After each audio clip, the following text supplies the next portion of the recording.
Hi, my name is Jade Handy. One of the things I like to talk about is what to do on a networking call. When you're on a networking call, it helps if you're very intentional in how you conduct that call. Now, there's lots of resources out there of how to conduct a networking one-on-one call. Various organizations call them different things, but they're basically one-on-one networking. One of the things you want to do during that I don't hear a lot of people talk about in these step-by-step how-tos is some of the topics or some of the ways to um, conduct them. One of the things you always want to do is, again, number one, do it intentionally. You don't want to just be willy-nilly and because you think they're going to like your personality, or even if you're not experienced, you can always be intentional. You can always have an agenda going into it. You can always do a little bit of research beforehand to see how to conduct it.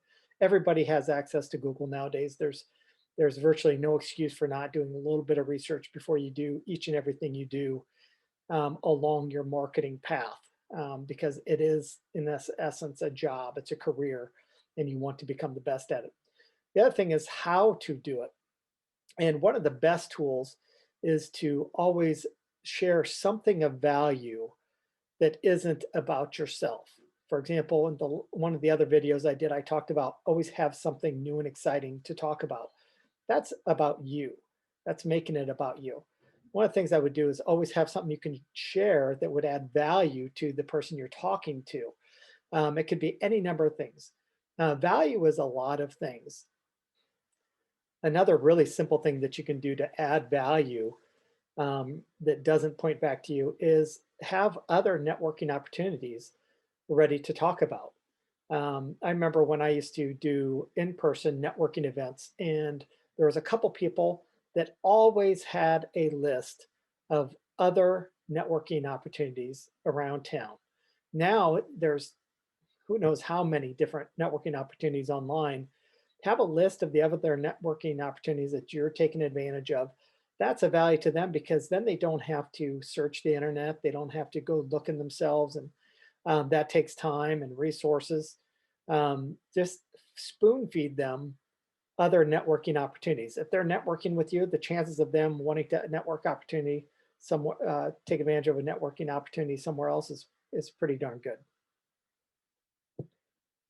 And of course, you can always add value by imparting a book or an audio of some sort or some type of online video that you watched where you learned something or that you go back to.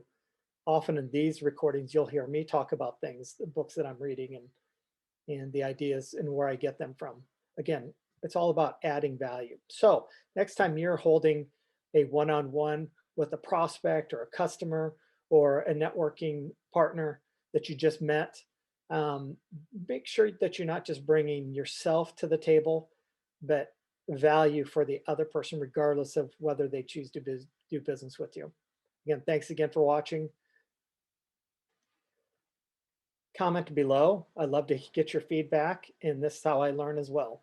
Be sure to follow me on linkedin.com/in/jadehandy, all one word,